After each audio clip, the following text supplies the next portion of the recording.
Well, good morning, everybody. My name is Gaurav Shekhar, and I'm the Program Director for the Graduate Business Analytics Program here at UT Dallas. Thank you for joining us this morning, and from wherever you're joining, I hope that you're safe and you're keeping healthy. The next few minutes is going to be, oh, Robert, thank you so much. I didn't expect that to be here, but thank you so much for that. Yes. The next few minutes is going to be I have some information about the program. I'll share some slides, take you through some information. Maybe it helps you with some of the questions that you have.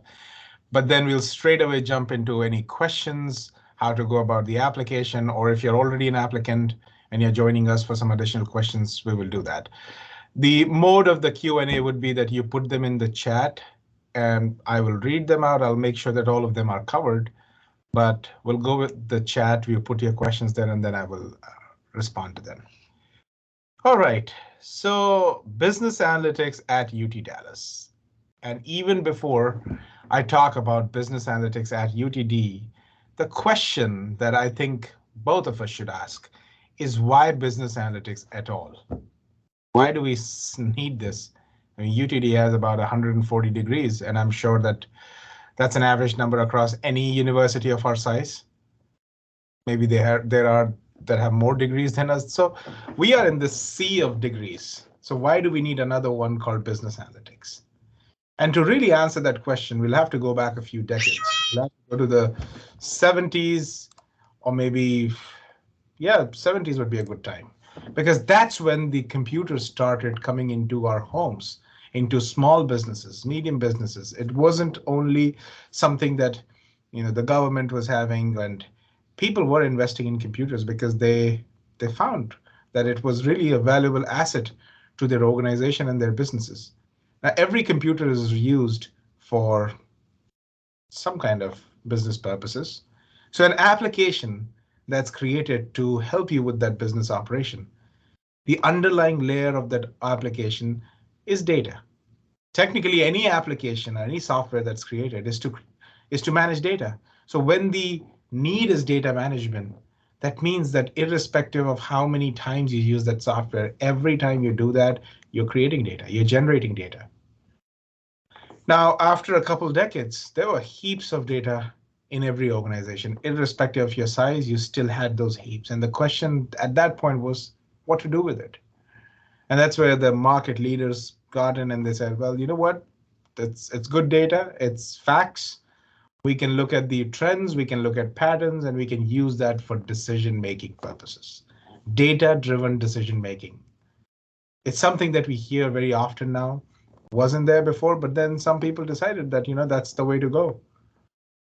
Now, whenever there is a new need that arises in an organization, the fastest way they try to fulfill it is, well, we need to train our employees, let's get a trainer and let's do this. But then the speed at which this need was growing and the speed at which people were getting trained was very different. The need was growing rapidly, but people were not getting trained at the same speed. So at that point of time, there was a big question that how do we make sure that we have people trained in these areas? And that's where academia came in and these programs started appearing. So honestly, 2007 was the first year, 15 years ago, that the first business analytics program showed up in the US. And after that, the next 5 to 10 years, every major university started their own business analytics program. UT Dallas started the program in the year 2014. So we are 8 years old. But in 8 years, we've become the largest residential program in the United States. And when I say that with a lot of pride, because it's not just the number of students, but when we look at our curriculum, and I will give you a glimpse of our curriculum in the next few minutes, our curriculum is very extensive. You name an area that you want to develop your skills in with regards to analytics, and there are courses. I mean, just to give you an example, you have to pick 6 electives, 6 elective courses. But the list that you have from where you need to pick that up is about 75 courses, 6 out of 75. I mean, sometimes I feel our catalog kind of competes with Netflix with the amount of options that are out there. But then those options help you tailor the degree, tailor the experience the way you need. Now, I talked about how data is important in terms of decision making, but the other thing is data is everywhere. You think about the industry, it's not just ITCS heavy industries, but it's real estate, oil and natural gas. Uh, you know, think about any traditional uh, industry, and that has oodles and oodles of data that requires to be processed. There's modeling needs around it so that people could make the right decision. The cost of a wrong decision is huge, and that wrong decision can even put you out of the market. So people are very cautious about how they are using their data to make those decisions, because remember, if your organization is not doing it, your competitor is, and nobody wants to be behind. So that's where really the need of analytics is. So it doesn't matter what background you come from, whether you know IT related things, CS related things, not a problem, because this is not a CS degree, it's not an IT degree. It's a degree where you learn the techniques of learning the language of data, helping interpret it for people who don't understand it, so that executives, decision makers have the right data points to decide whether to go about something or not. Now, as I say that, there is something that will play to your advantage, and that is that despite the fact that there is so much need around analytics in the industry, there is still a dearth of qualified professionals. Qualified is the word there. And why I say that is because, to be very honest, a lot of firms don't know what really analytics is and how do they use it. Sometimes we just buy a few softwares like visualization software, and we'll feel that, okay, well, we have analytics in our company. We don't. It's just a part of it. It's data presentation. But the whole 9 yards about analytics may still be missing. And that's where you come in. Often our students have gone and they've started an analytics practice in an organization that did not have it, or fine-tune it, just because the kind of experience that the curriculum takes them through, it helps them in understanding or delivering that value to their organizations.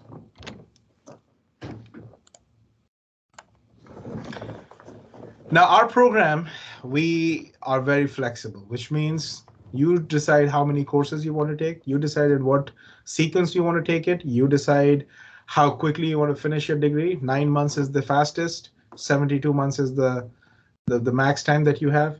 But you decide how you want to go about it. You want to take a course in the morning or the evening or the afternoon or online. All that flexibility is available to you. Engagement is another piece, because we know that if you're not engaged, then you're missing out on a lot of things, because there's so much to learn outside the class. There's so much to learn within the class. When you work on group projects and all, and you engage with your peers, when you compete in competitions, that helps you. I mean, there are so many different ways through which you can engage and gain out of it. And then finally, we are very focused on outcomes. And why outcomes are important for us, because when you're doing a lot of things, you just don't do them without knowing whether it is helping the student community or not. And technically, after every event, we try to look at, okay, what did we achieve from this? Was this something that helped us with our expectations? Is this something that helped the students? Because at the end of the day, they are the most important piece in this puzzle.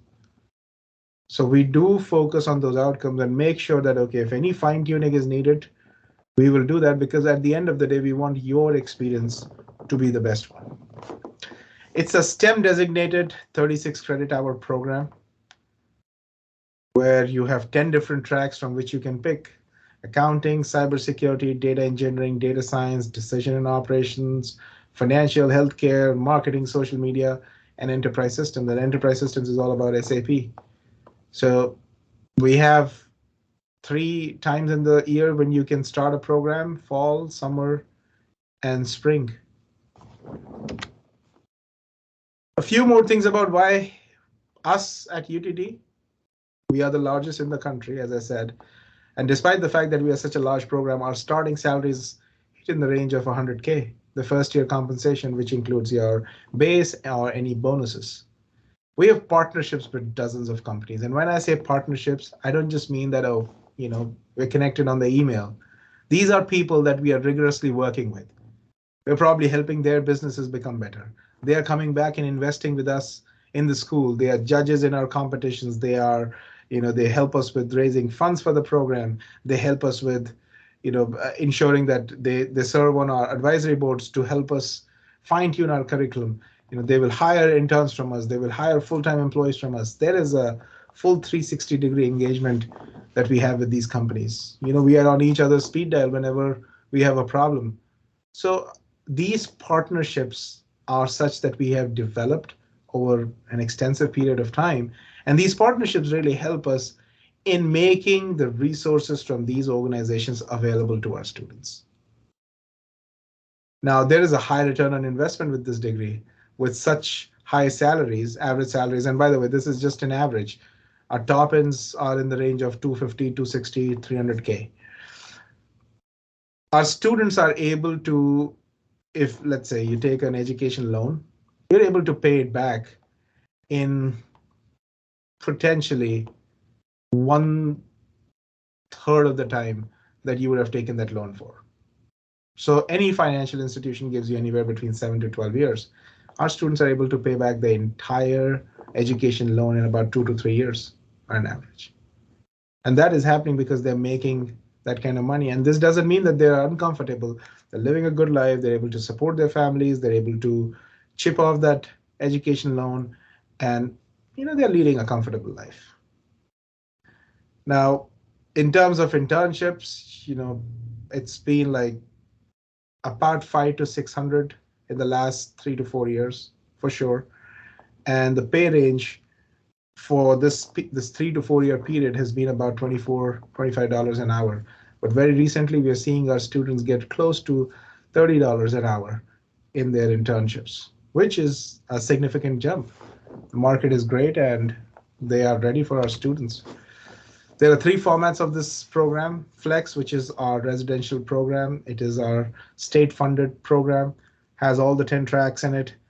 The classes are offered in face-to-face and online modalities. It's self-paced, as I said. You can decide how you want to go about it. State-funded means that as you take more credits, the per credit hour rate goes down. If you are an out-of-state student and you get a scholarship, you qualify for in-state tuition. If you're an out-of-state student and you become a TA in the program, you qualify for in-state tuition. So those kind of benefits. And those benefits are huge. I mean, if you get a scholarship in the program, it's about $20,000 worth of value that you get in the first academic year. Then you have a cohort, which is, again, it's similar to Flex, but it has 2 tracks only in it, which is data science and accounting analytics. Both those tracks are in Flex as well, but there might be more options in terms of courses that are there. But if you want to just focus on those 2 tracks and you want to take the Flex the cohort program, you can go about that. It is also self-paced. There are face-to-face courses. There are some online classes. However, they have different scholarships, and if you're interested in that program, you can definitely reach out to the program. And then we have the online program, 100% online, focused on data science and in data engineering.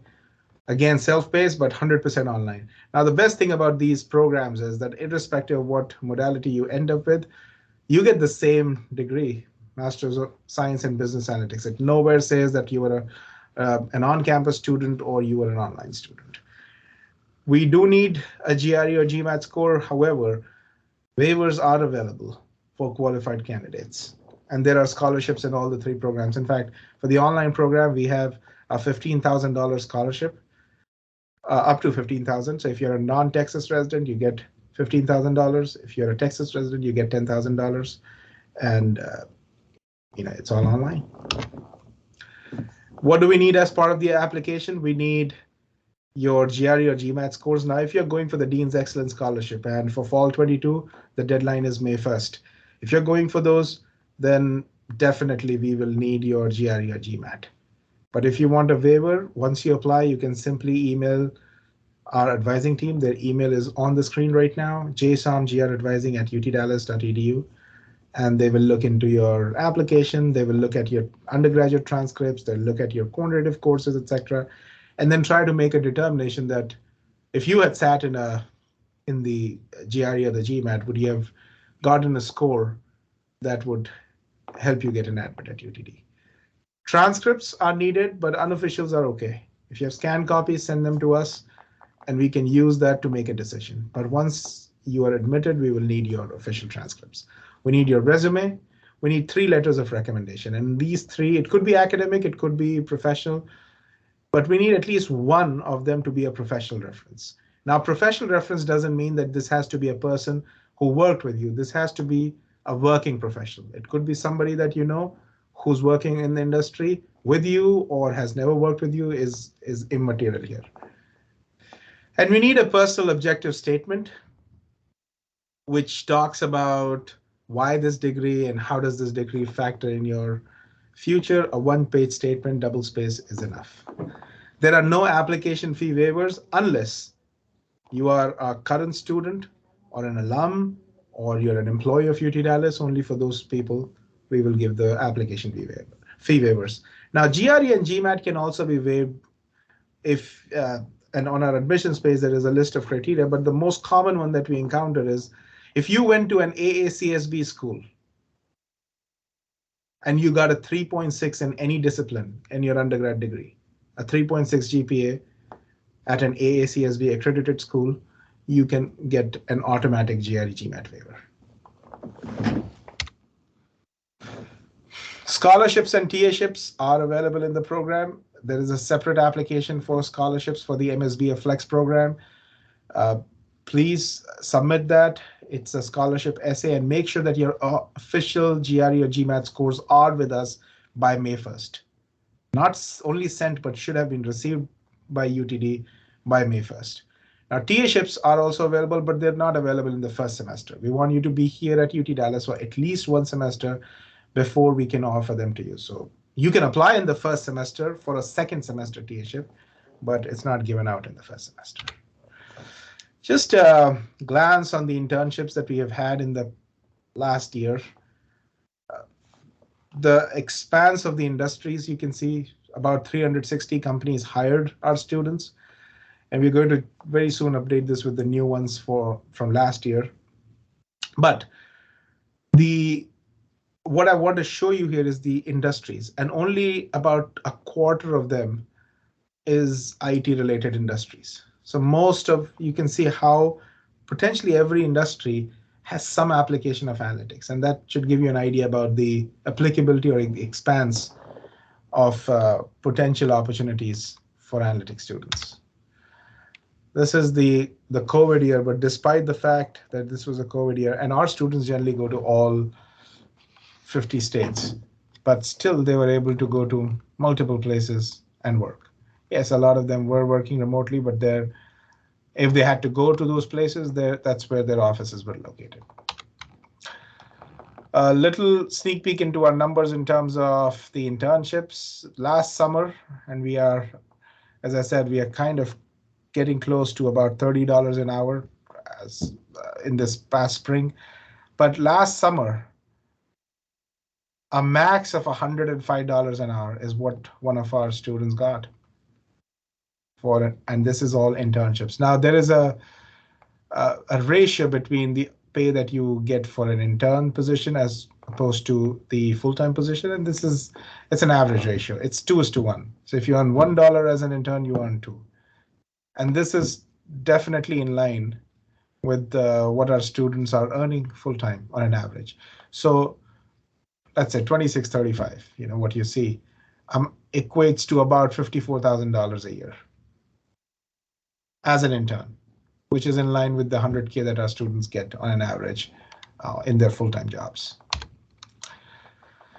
If you're on LinkedIn, I would very seriously recommend that you go there and look for this hashtag UTDMSBA. And there are thousands of accounts.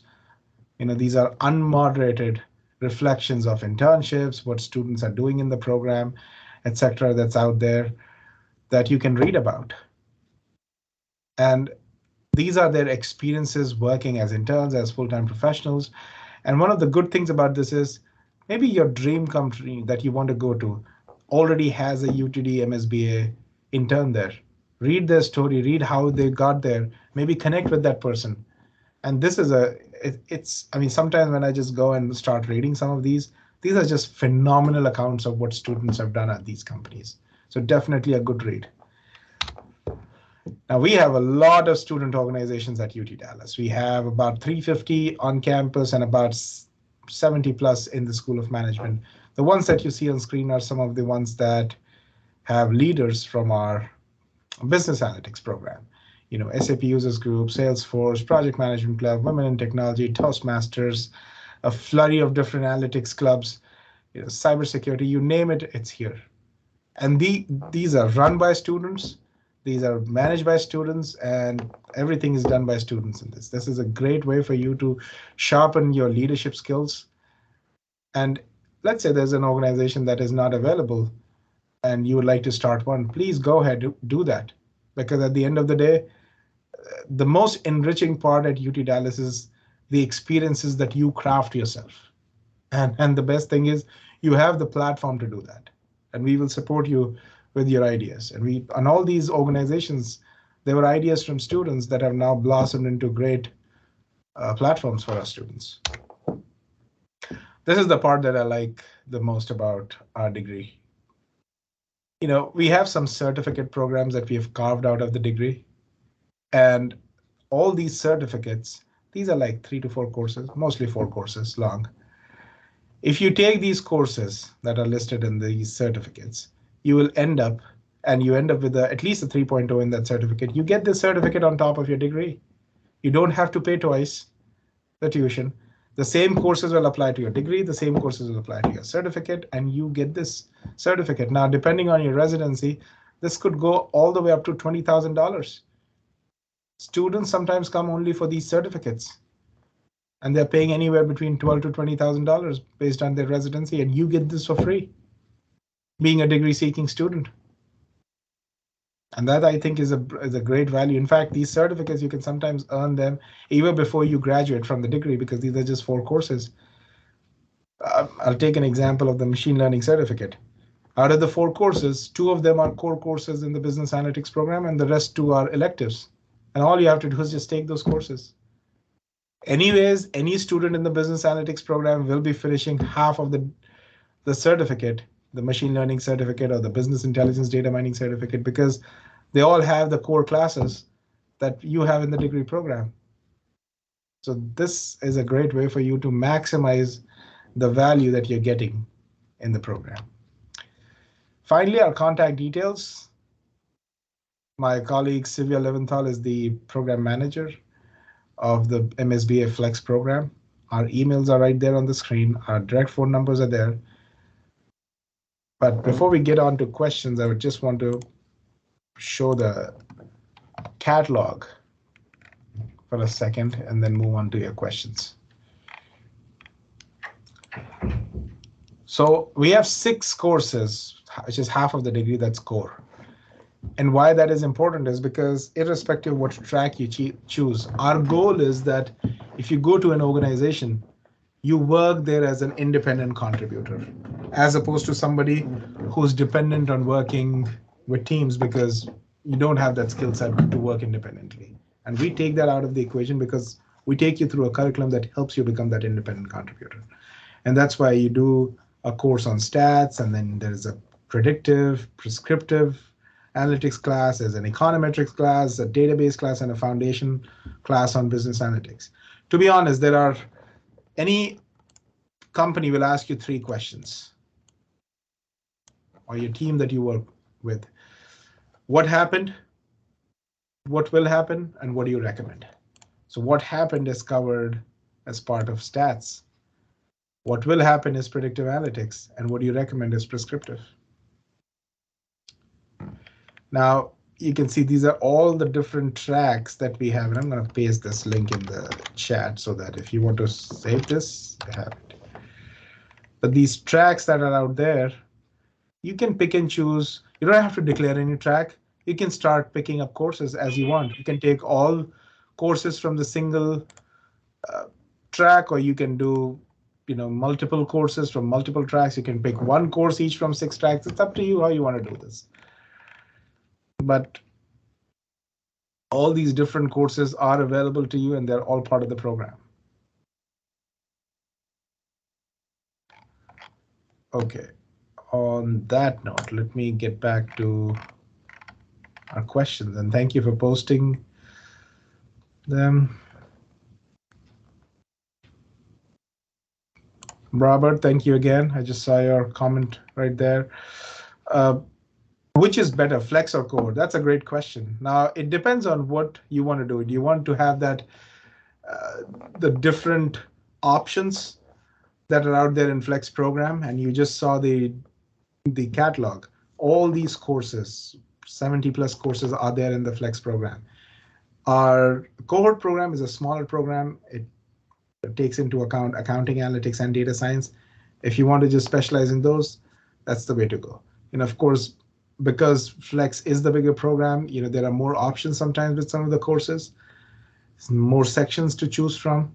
So you have to decide which one is good for you. If you're looking for those choices, then definitely Flex is a good program.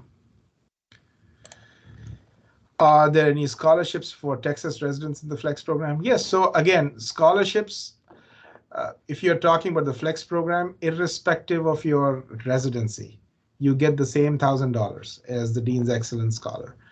But if you're out of state, the additional benefit of the in-state tuition comes in.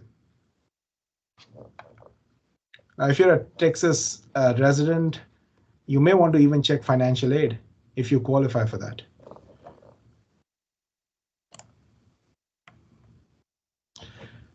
Can we take a few credits outside of the MSBA curriculum like CSR ITM? Absolutely, Harshani. 6 credits are allowed outside of the degree program. So you can take those 6 credits, which is roughly 2 courses, from any major. If it's in the School of Management, it's the easiest for us to literally let you take that and not deal with any more approvals. But if it is outside the School of Management, let's say from the School of Computer Science or the School of Mathematics, and students have done that in the past, we might just need an additional level of approvals from both the schools. But that's pretty much, you can take 6 credits outside. Till the time it's somewhere relevant to the degree program, we'll let you take it. Now, it's not like that, there's a course on pottery and you take pot making course and try to count it as part of the degree program. But that is definitely possible.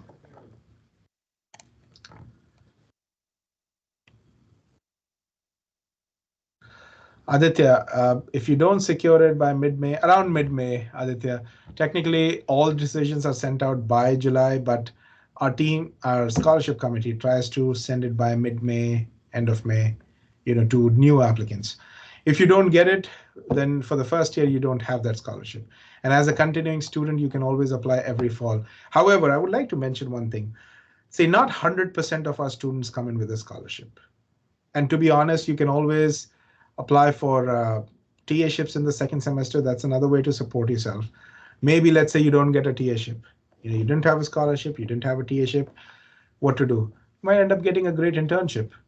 A great internship that pays you very well and that takes care of all the financial burden that you may have accumulated in the first year.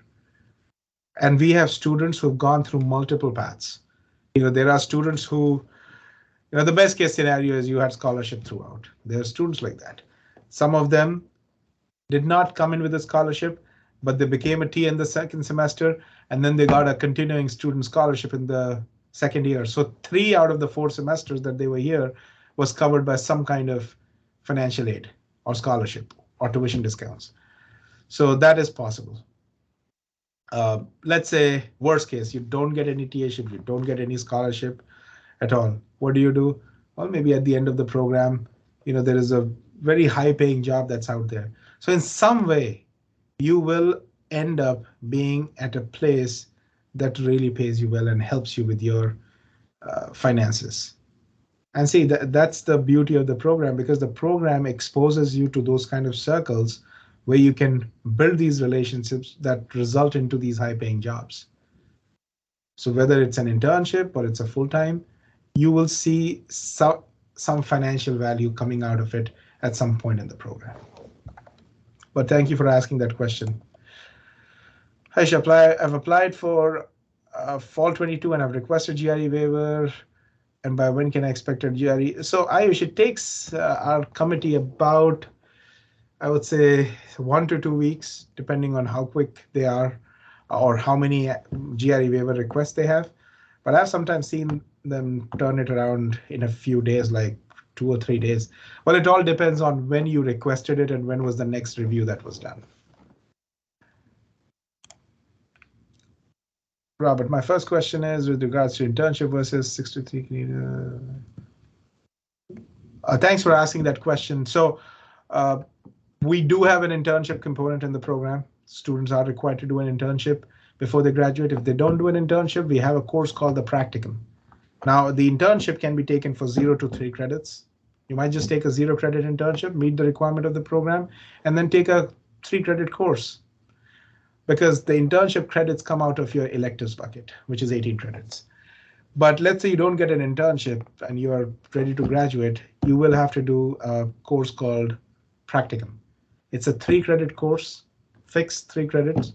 What you do is we get an industry sponsor to come with a project, and then you work in groups over the semester and you work on exploring that data set, kind of creating your models, come in with recommendations. It's a semester-long project that you work in a group, and you give weekly updates to your instructor in the class. And if you have questions, you ask them. There are multiple opportunities to meet the sponsor as well, but that's the way you gain this experience. Now, let's say you are a working professional. We don't want you to leave your job and find an internship. You can create a special project at your workplace between yourself and your manager, and maybe use that to get internship credit. The only thing is that project should be relevant to the skills that you have earned in the program. And it's just a discussion between your manager and yourself. And if it aligns with what courses you have taken, we would approve it. And we'll let you work on that project for 0 to 3 credits. And all these 3 credits come from the electives bucket.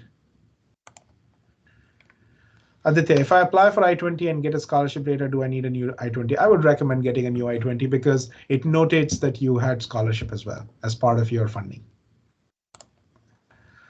Which courses could we possibly TA for while in the program? All the courses, Anya, all the courses, pretty much. So the way it works is that when you apply as a TA, you enter into a pool of the School of Management. Now, most of the analytics students, they take courses which are offered by the information systems area, which means any course that has a prefix of BUAN, MIS, or ITS, which is our undergraduate MIS program. You become TS for that, mostly because that's the hiring that we do in the program. But let's say my supply chain management department also has a course that was offered by the analytics program, and they need a TA there, they might just hire you there. So technically, all courses are open. Now, there are some advanced courses where, and it's just a small number, less than 10%, I would say, where the TAs are generally PhD students. But as I said, 90% of the courses are TA'd by master's level students. But you should have taken that course. I mean, if you become a course of a TA for an undergraduate course, you should have taken something related to it at the grad level.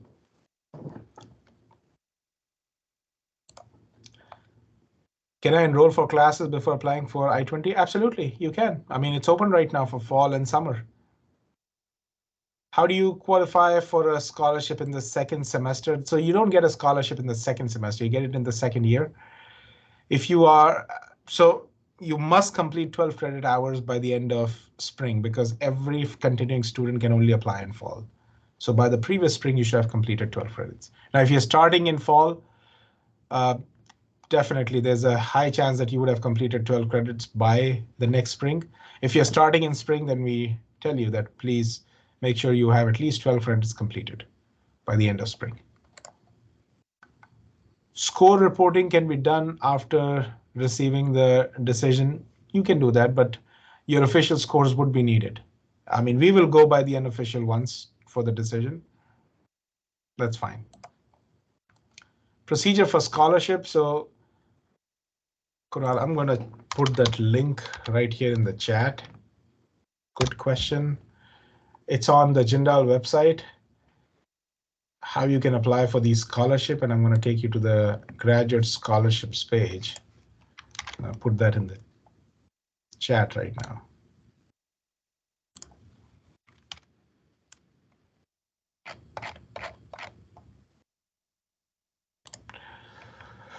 How can we check if the scores are received by Json? So they will update your to-do list.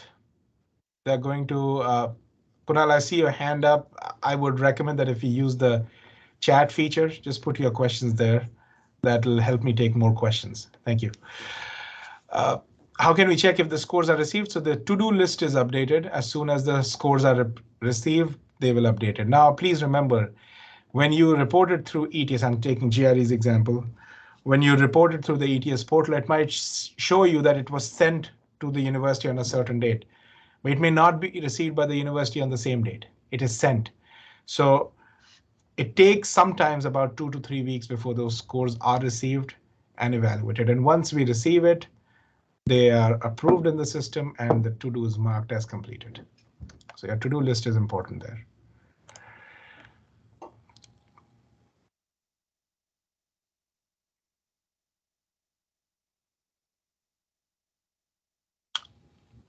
And I saw that you're talking about, will you be working actively on an internship while taking classes? Well, the least number of classes that we want you to take is 12 credits. So 4 classes. For all our domestic students, 12 credits is what we look at minimum before they start their internship. For our international students, you will need to complete 2 long semesters. And long semesters are fall and spring. Summer is not a long semester. You'll have to complete 2 long semesters before you can start. And this is starting from fall of 22. Anybody who starts in fall 22, 12 credits for domestics and 2 long semesters for international students. Provided, another thing, provided that you finish your professional development course, which is a 1 credit course in the first semester. Now that course can be waived off. And if, let's say you have 2+ years of work experience in the US, that will be waived off. You did a previous internship in the US, it can be still waived off. Or if you were in another program at UT Dallas and you took a professional development communications class, it will be waived off. There are some criteria to waive it off, and the form is available online under the advising section. In fact, let me post that form as well so that people are aware of it. And again, all this information is something that, once you are ready to start the program, we share this with you again. So don't worry on missing out on any of the things that I'm mentioning here.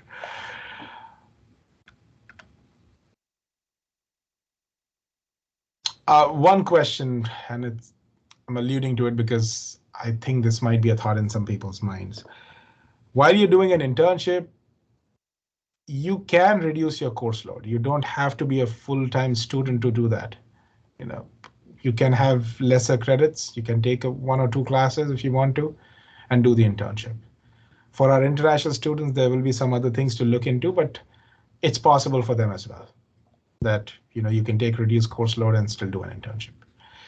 Karen, can we send some of our recommendation letters after submitting the application? So in the application, Karen, you are going to list the name of your referee and their email addresses, and that's all we need there.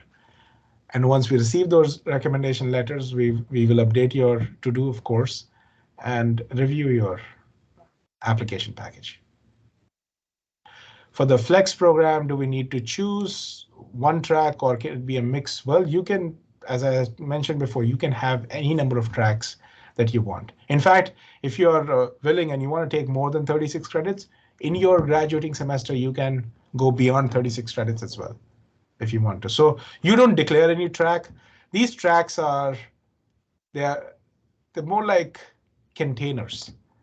So you don't choose that which track you want to get in. You simply start taking courses. So let's say an employer asks you what kind of courses you're doing, and you know what tracks you have taken, you've chosen courses from. You can always say, oh, you're working towards data science or data engineering or social media analytics, healthcare analytics, whatever it is. But they're more like containers rather than, okay, you need to be in one of those tracks to take those courses. Another thing, once you take a course from a track, you don't have to complete all the courses in that track. You can just take one, move on to another one. So it's up to you how you want to mix and match. And that is the flexibility that we offer. Is there any other workaround if GRE is not waived off? Well, if GRE is not waived off, then you'll have to take the GRE. That's the simplest way to say it. Now, we do have another way through which some of the students try to get into the degree programs. We let you start with a certificate program, and this is on our GRE waiver criteria as well. If you do a certificate program at UT Dallas and you have a 3.0 there, and your undergrad is a 3. No, if you have a 3.5 on your certificate and a 3.0 in your undergrad, we will waive it. But Ayush, feel free to connect separately with me, and we can kind of look into your profile and see what is the best route.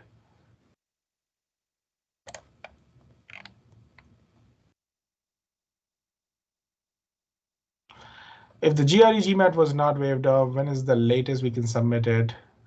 So very good question there. To give you, if it is not waived off, we are going to evaluate applications all the way until a week before the start of classes. Now that may be very late, but we still do that. So what I would say is, just taking an example of the fall semester. Fall is starting on August 23rd, 2022. Maybe if you can give the unofficial score to us, at least by the first week, we should be able to process your application. But don't wait until that. Target somewhere in July so that you also have time to get the decision, enroll into classes, and be ready by the time the semester begins.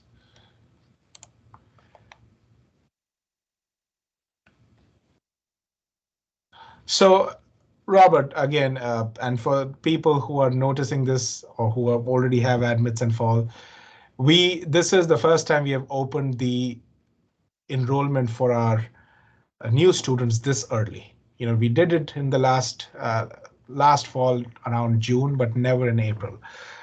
And hopefully we stick with this. Well, we are constantly evaluating our capacity, our classes that are full, and we are going to open up more seats wherever needed. As far as the core classes are concerned, don't worry. Whatever courses you are requiring in terms of the core classes, we will make sure that you get there.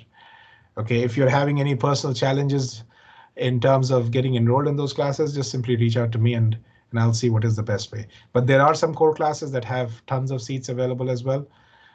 So please look around what it is. What I would say is look at the course that you want to take, look at the timing that you want to take, and then maybe, if there is a particular professor in mind, go with that. But just don't go by, oh, there's a certain professor that I want to take, because here is the thing. Their teaching schedules may change as we get close to the semester, or if a professor decides that they don't want to teach, or maybe they end up leaving UTD, we'll have to put somebody else there. So that's where I always recommend students to go by the courses that they want and the timing, rather than professors, because that's a variable that can change.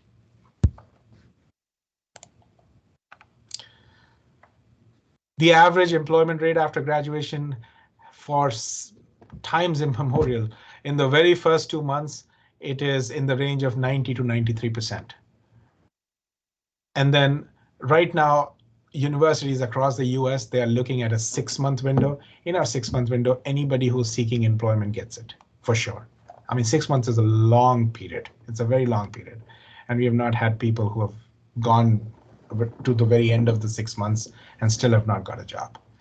And what we do is, yes, there are a lot of them that get it within, I would say, -1 month, a month before graduating to up to the 2nd month. But the ones who don't get it, we work with them. It's not like that after you graduate, we just leave you that you have done your degree. Say our success is in your success. If you are not successful, then we are not successful. So we make sure that you get those resources so that you can get a job. If it requires us to make referrals, introductions, we do that.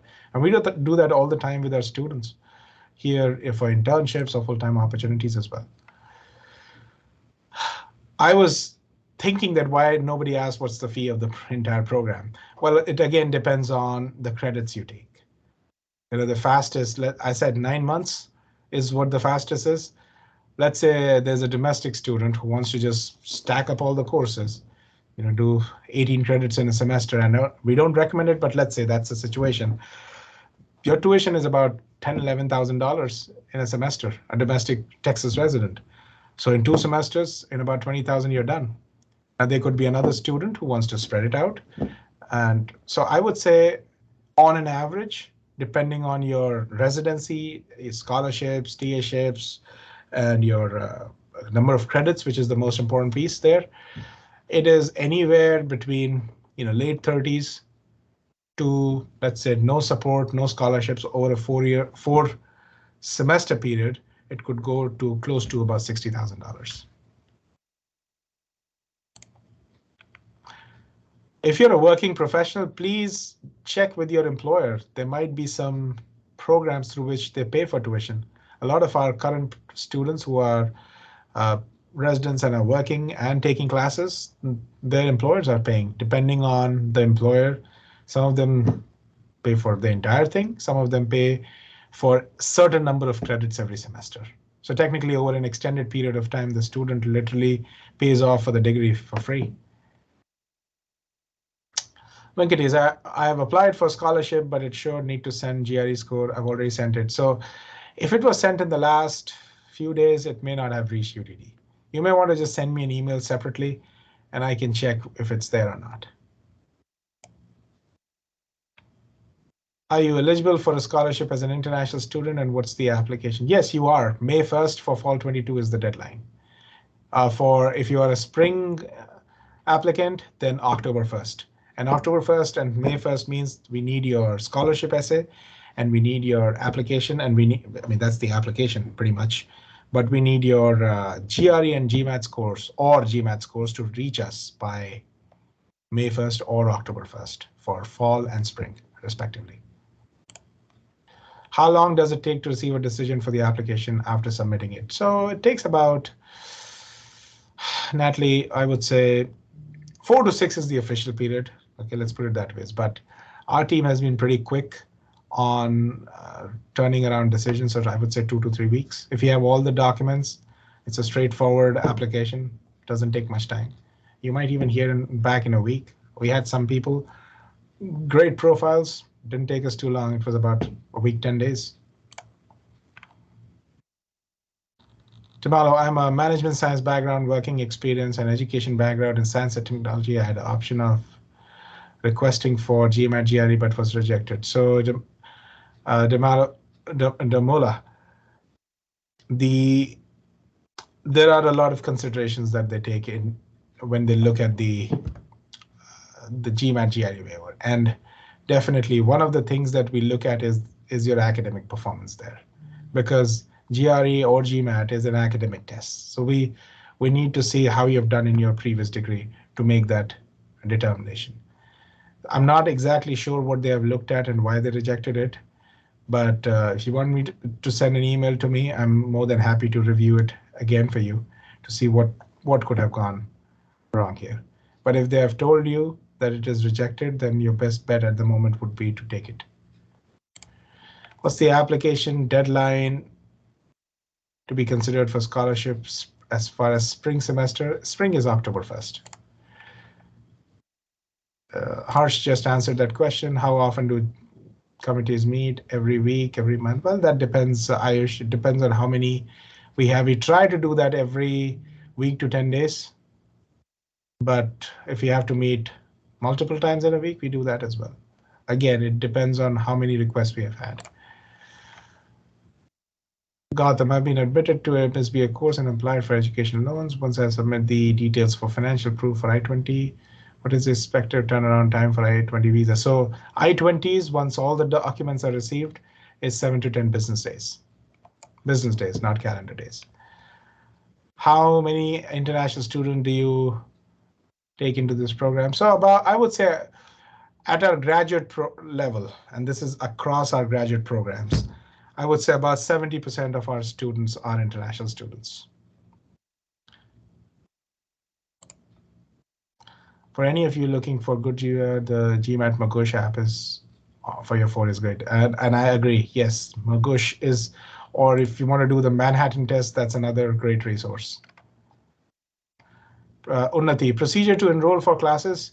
So Unnati, if you have recently been admitted, We sent out an email last week with all the procedures as to how you can enroll, but please feel free to send me an email and I'll be more than happy to send you that information again. So there's an email that's crafted with all the information, the important information that you would need, and I'll be more than happy to send it to you. And I'll share my email again towards the end of this. Okay, we are kind of in the last few minutes of our webinar, so I'll try to take as many as possible. Apurup, I'm from the undergrad background. So undergrad in biotech, 2 years of experience as data analyst. Will I be eligible? Absolutely. Absolutely. Please go ahead, send in an application. If you're looking for a scholarship, we would need the GRE or the Gmat scores with us by May 1st. Send them to us. To be very honest, irrespective of your background, as I said before, MSBA is applicable for anybody from any background because every industry, every domain deals with data. So please go ahead, send that.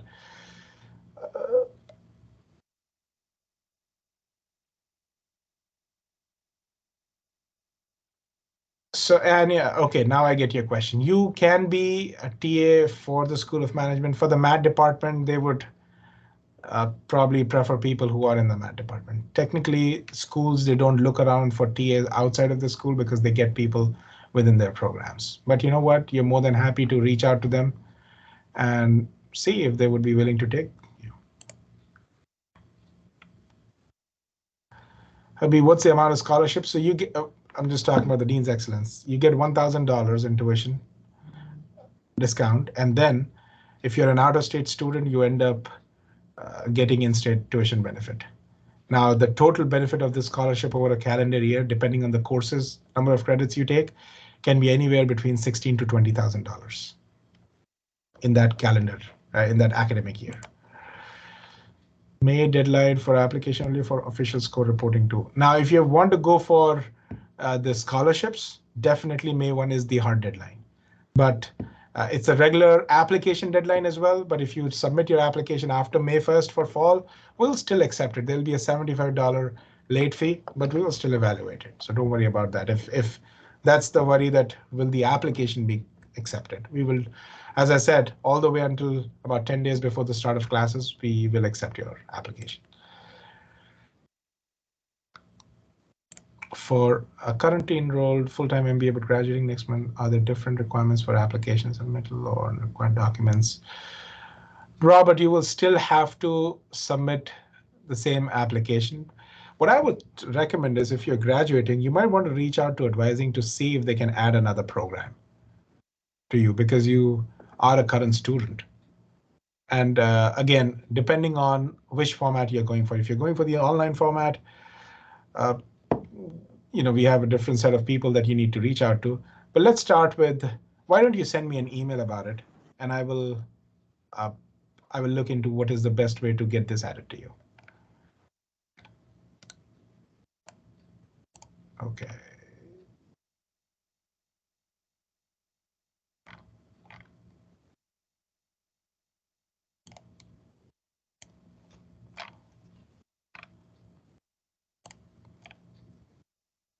It's possible to get TA without. So when we look at TAs, we don't look at your GRE or GMAT. We look at your performance at UT Dallas, your GPA, the courses that you've taken, all that is important to us.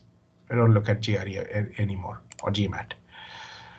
Can we send in our transcript directly to the university rather than using? Oh, absolutely. I mean, TrueCopy is just a service. It's an online service that is between institutions. But if you want to get them, attested, put them in an envelope, seal the envelopes, stamp the seals, and send them through regular postal mail, that's accepted. Kunal, we can definitely connect. Send me an email and we can set up some time. I'll put my email again once I get to the very bottom. Is it possible to set a personal appointment? Absolutely, Habib. Again, my email. You know what? Let me just put my email in and we can set up some time.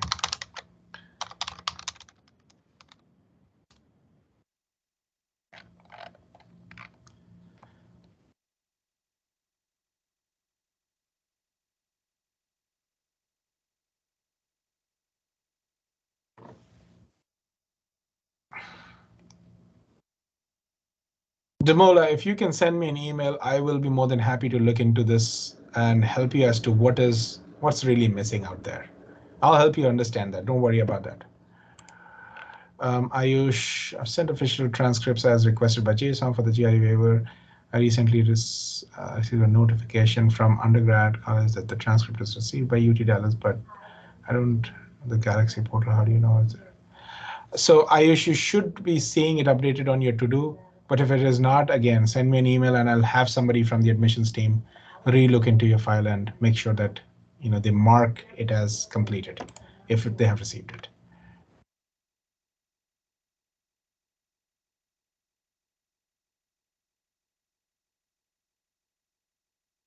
So 2 years in the 2 years of work experience or undergrad in the US, it doesn't really qualify for an automatic waiver. We want to still look at what you've done in your undergrad. That's an important thing for us there. Work experience is a factor, but I would say that your academic performance in your undergrad degree, because see, we are trying to waive out an academic test. So we will look at the academic elements more, because there is no way of quantifying somebody's work experience. 2 years, let's say 2 years of work experience as a data analyst in two different, or in the same company also, there's no way to measure it. It's just time. So that's why we take that into account, but we don't make that the primary reason why we give you a waiver. See, at the end of the day, a GRE or Gmat test helps us know your academic capabilities. So you might be a great professional, but if we put you in the program and you're not able to cope up with the curriculum, then we have not done our job of vetting that. So that's why they look at your undergrad degree. And that's why we say that, okay, let's say if you've not had a great undergrad GPA, well, take a test and maybe just show that there has been an improvement on the academic side. What's the average or minimum GMAT score? So I would say the averages are about 620-ish, 620 to 640, and our GRE has been about 310 to 312. That doesn't mean that people who are below that cannot get admission. That's where we look at the whole application holistically. Habib, I just shared my email address, so that's taken care of. What's the total fee for the complete? We covered this before. Depending on the credits you take, late 30s to about $60,000.